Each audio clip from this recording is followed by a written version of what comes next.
Destination to the Compass, a show where we discuss today's world from a Christian perspective. I'm Addison Box. And I'm Kyle Clardy. Today we'll be talking about the role music plays in pop culture. Let's get started. Christian music is just one of many music genres that affects pop culture. There are many popular Christian musicians and groups like Lecrae, Ann Wilson, and Casting Crowns. While these artists primarily make up Christian music, there are mainstream artists who have made Christian music like Kanye West, Carrie Underwood, and Rascal Flatts. Addison, how do you feel about Christian pop culture musicians? Honestly, Kyle, I really like when artists implement Christian music into their respective genres. I think it creates opportunities for those who don't listen to Christian music to get a taste of Jesus. For instance, you mentioned Carrie Underwood.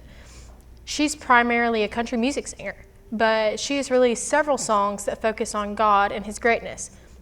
Her fans that love country music and listen to her religiously now get a taste of God as well. In my opinion, this is a great way to lead others to Christ. I definitely agree with you on that. Because it is such a specific genre of music, there are probably more believers who listen to Christian music than those who make it. I believe it's our job as believers to try our best to stay away from music that doesn't reflect the values of Christianity. There are people out there who take it to the extreme by listening exclusively to Christian music and songs made only by Christian artists. However, there are people that try to have a healthy balance and listen to the music that is popular in society while also occasionally listening to Christian music. No matter where you fall on this, we as Christians need to make sure that the music that we are listening to agrees with our Christian values and beliefs. I totally agree with you. It's extremely important to make sure that what we're feeding ourselves through the media aligns with how the Word of God says that we should live. Next up, we have Addie taking a look at SWU Student Productions. Let's see what she found.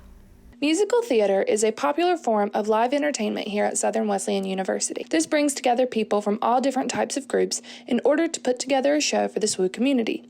Each spring here at Southern Wesleyan University, the Fine Arts Department presents a musical, which involves not only students but also alumni and community members. I would say the goal is just to connect with our community more.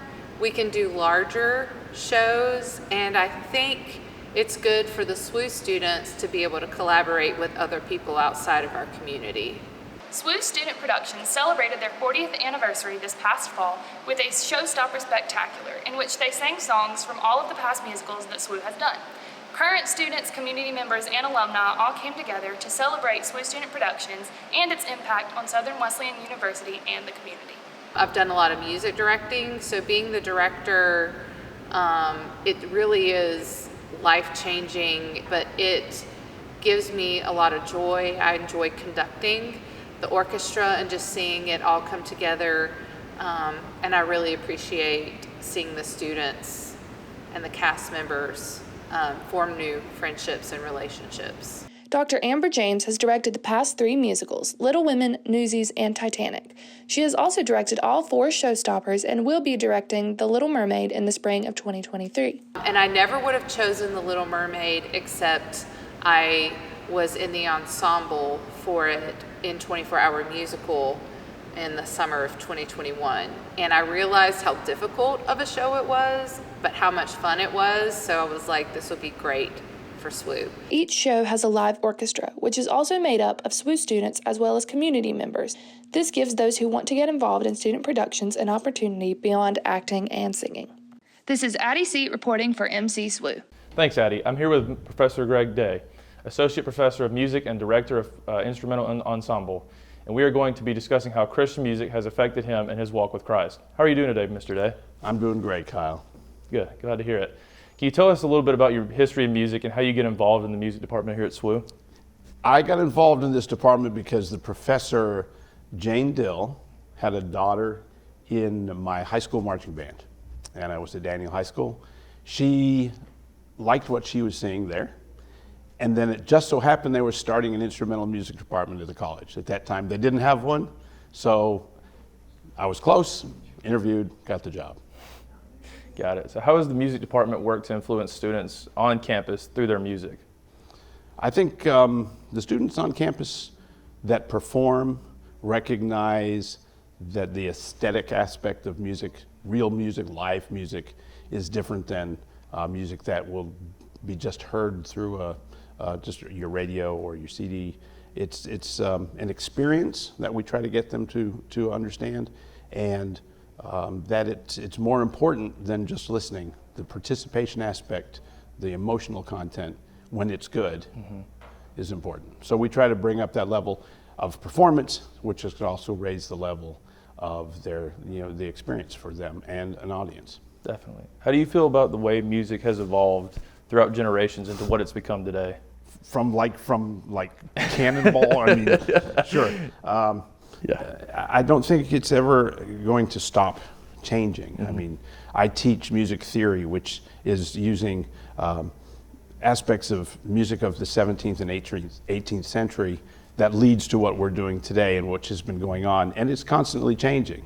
So how music is developing is we're just at one spot. It's going to keep going in multiple directions, and I think that's a good thing.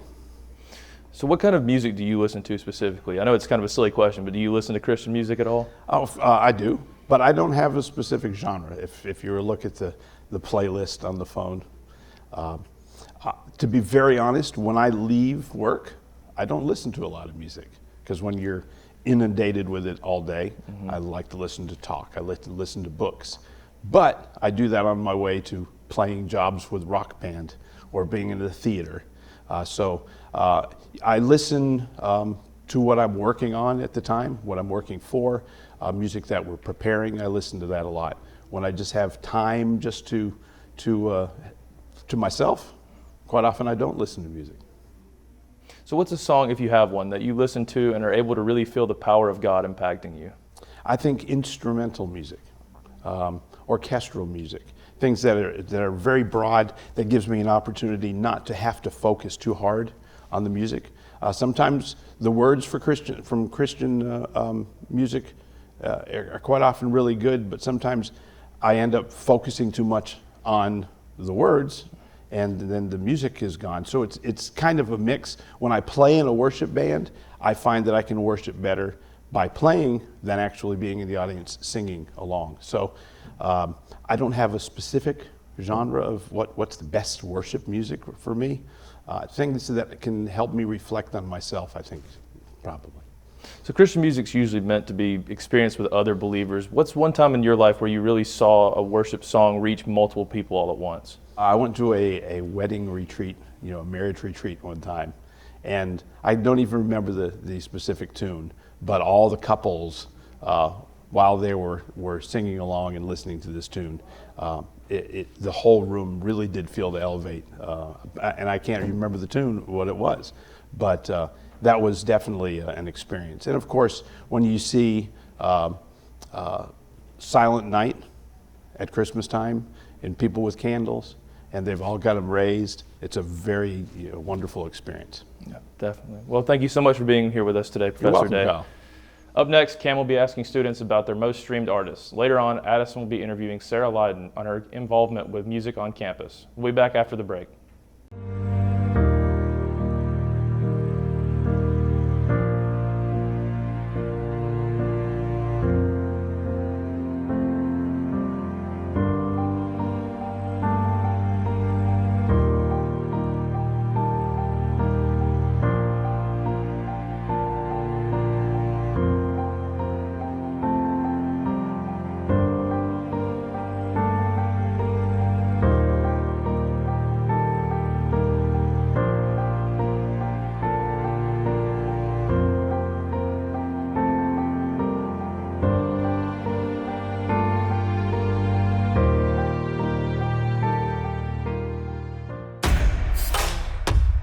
This is what winners are made of. This is what leaders are made of. This is what scholars are made of. This is what believers are made of. This is what warriors are made of. Caroline Lynn with us today, and she's going to tell me about who her most streamed artist was this year. Caroline, who was your most streamed artist this year? Probably Flatland Cavalry. Oh, have you heard of them? I have. It's a country. Now, what makes them different than your average country artist? Well, I like them a lot because they use the fiddle in every song, and a lot of times the guitar is the main instrument, and the fiddle for them is like they have it in every song, and it's really good. So. Thank you, Caroline. Awesome. You're welcome. Next, we have Gabe, and Gabe's going to tell me who his most streamed artist was this year. Gabe, who's your most streamed artist this year? Jimmy Buffett. Ooh, now what genre is that? He's a folk music artist. Okay, so folk music. That's like what, like banjo? Like what kind of instruments? There's lots of banjos and saxophones. Awesome. That's awesome. Thanks, Gabe. Yeah. Last, we have Caleb, and Caleb's going to tell me about who his most streamed artist was this year. Caleb, who was your most streamed artist this year? Yeah, my most streamed artist this year was the 1975. Okay, and what type of music is that? What genre would you put it in? It's kind of like an alt rock or like indie. It's a mix between those kind of things. Right. So, now, like, indie or alt. Do you put that in to like start your day, like when you're chilling? Like when do you put it into your ear most? Mostly like when I'm getting ready in the morning, and then like right before I go to sleep. Yeah. Just kind of awesome. Chill. Thanks, Caleb. Thanks so much, Cam. I'm here with Sarah Lyden, lead singer for SWU Chapel Band. How are you doing today, Sarah? I'm doing great, thanks for asking. So what led you to get involved with music? So I've always loved music from a really, really young age. My whole family is musical, but I would say that from about like 5th grade or so, I started to play cello, and then it just kind of rolled from there. I ended up getting involved with vocal stuff in choir and also doing instrumental stuff on the side. So what's the best piece of advice that a music professor or teacher has ever given you when performing or dealing with music in any type of way? I would say that every single one of my musical mentors has always taught me that preparedness is such an important quality of being a musician in any sense. So absolutely figuring out what you need to do before you get on that platform is so vital. Could you tell us a little bit about Chapel Band, how you got involved in it?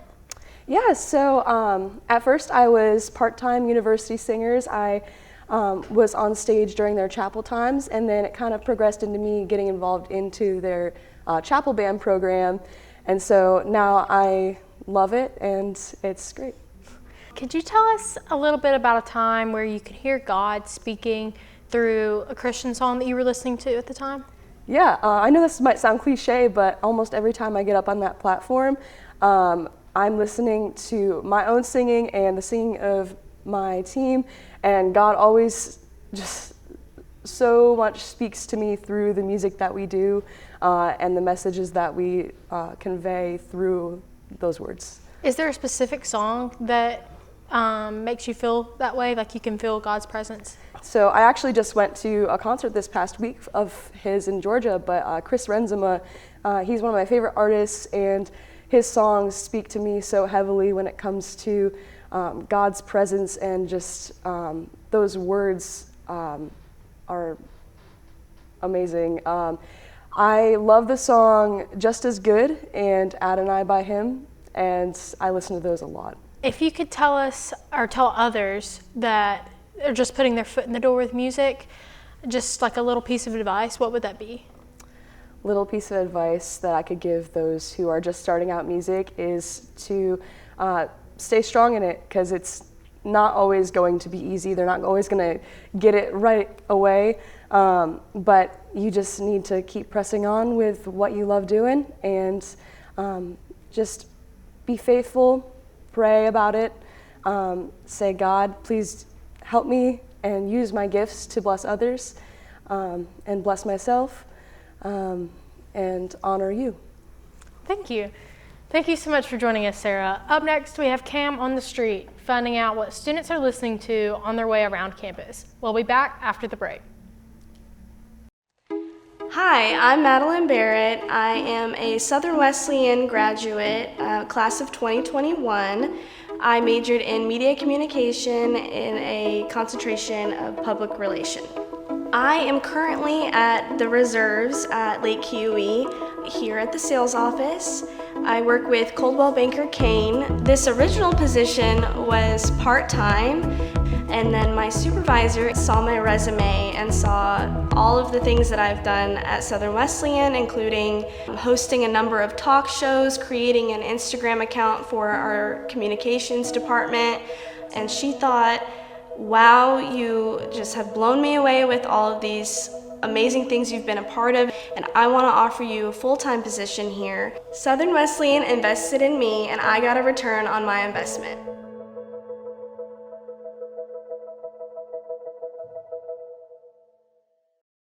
What if there's a place for you where your dreams and future collide with God's vision and direction, where thinking and doing go hand in hand with innovation, where servant leaders of the next generation are grown, and where your story can be written and change the course of history, where generosity is contagious and if you catch it, you just might change the world. This is it. Step into community, step into faith, step into life, step into Southern Wesleyan University. On this week's show, we're talking about music, and we're asking some of our students what are they listening to, and who are their favorite artists. Right now we have Vaughn. Vaughn, who are you listening to right now? Right now it's T Grizzly. T Grizzly? Ooh, thanks, Vaughn. You're welcome. Next we have Jaden. Jaden, what are you listening to right now? I'm listening to Used To by Juice WRLD. Used To by Juice WRLD? Awesome, thank you, Jaden. Next we have Yo-Yo. Yo-Yo, what are you listening to right now? Right now I'm listening to Moviendo la Cadera. Ooh. That's a Spanish song, yeah. Is it one of your faves? Oh yeah, Awesome. for sure. Just wake up and dance. Yeah. Thanks, Yo-Yo. Next we have Dr. Christy. Dr. Christy, what are you listening to right now? Well, I'm listening to Dealing. It's Eric Roberson featuring Layla Hathaway. You know, I'm kind of into that old school R&B vibe. Yes. And this kind of blends the new vibe with the old vibe. Yeah. So, stay current. I love that. Thank you, Dr. Christy. Thank you so much, Cam. Seeing what those students were listening to was very entertaining. It's interesting to look at all the different platforms and streaming services that are at our fingertips. We have Apple Music, Spotify, YouTube Music, Amazon Music, and many more. Kyle, what streaming service do you use, and why is it your favorite? I primarily use Apple Music now. For the longest time, I listened to Spotify, just because I didn't really know about Apple Music. But I kind of just got really sick of having to listen to ad after ad on Spotify. I got to the point where it was I think you have maybe 5 or 6 skips or something like that, and then you're just ad after ad after ad, and you're stuck listening to music. And then eventually I just decided, I heard about Apple Music. Everybody said, oh, it's so much better. You can, hook it up to your car. You can hook it up to other Apple devices you have. So I think that's what drew me to it. And then, yes, I pay a subscription, but I don't have to listen to ads anymore. And so it's just nice, and it's convenient more to have Apple Music. So I think that's the one I primarily use. I know there's others out there that are probably cheaper or easier to access, but that's what I usually go with. What about you, Addison? Honestly, the exact same. I used to use the free version of Spotify, and same as you, you only get 6 skips, and you can't play the specific song you want to listen to. You have to just hit shuffle and hope it comes up. Yep. And then I resorted to YouTube Music to try and play that specific song still for free without a subscription, and you had to keep your phone open at all times. So then that would drain your battery. So eventually I ended up like you, going with the subscription with Apple Music, and honestly I've never been happier because I can make my own playlists if I want. I can play specific songs. I can play them on repeat. And my roommate actually has several playlists that she's made, and I can listen to those as well whenever I want, whatever song I want, anytime I want. Yeah, I have to pay a fee, but being a student on campus, I get it a little cheaper as well. But what do you know about the other streaming services like YouTube Music or Amazon Music? I mean, do you know anybody that uses those? I know YouTube Music's kind of been picking up steam recently. A lot more people are getting into it just because YouTube Premium's out there now. So there's YouTube TV. So YouTube's kind of creating its own monopoly per se in that department of just covering all media. But I don't really personally know anybody that uses those type services. I think it's pretty much just Apple Music and Spotify at this point. I do think Spotify is making a comeback just with all the podcasts they have now and the accessibility. They're paying people millions of dollars to get podcasts on there. But I think from a music standpoint, like you said, you see where you can get unlimited skips now. You can make your own playlist. I'm pretty sure you can even download songs and make playlists that you can listen to offline when you're not connected to Wi-Fi or you're out of signal, no data or service. So I think that's probably why they're still ahead, but I do think Spotify is catching up, making some serious ground, and it's actually a competition between those two, at least from what I've seen. I personally know someone that uses Amazon Music, and she's shown me before how it works. And honestly, I don't really know how it competes. It has nothing to stand on like Apple Music and Spotify do. Like you said, Spotify's kind of taken off with the podcasts, but Apple Music, I think, especially with Apple users, has a huge standpoint and a huge platform that they can use. Right. But yeah, the music industry and the streaming services platforms today are just insane in the ways that they've grown over the last decade. Yeah, definitely. I totally agree with you. Well, thank you so much for tuning in, SWU. Check back with us next time here on The Compass as we continue to tackle topics from a Christian perspective.